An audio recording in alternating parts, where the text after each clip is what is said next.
Hello বন্ধুরা, আজকে আমরা হাতে ধরা যোগ একেবারে সহজ পদ্ধতিতে শিখব। দেখো, 8 আর 3 হচ্ছে 9, 10, 11। এখানে কি হলো 11।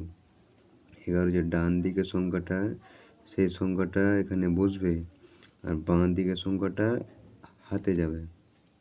এবার হচ্ছে 5 আর 3 8, 8 আর 1 9। এটা হয়ে গেল। 2 নম্বরটা দেখো, 8 আর 5 8, 9, 10, 11, 12, 13, 13 হলো। 13 হচ্ছে 1 আর 3। ডান দিকের সংখ্যাটা এখানে বসবে 3 আর বাঁ দিকের সংখ্যাটা একেবারে হাতে যাবে। 7 আর 6, 7 6 কত? 7 8 9 10 11 12 13। 13 হাতে রাখলে 14। এবার 14 এখানে সরাসরি বসে যাবে, হয়ে গেল।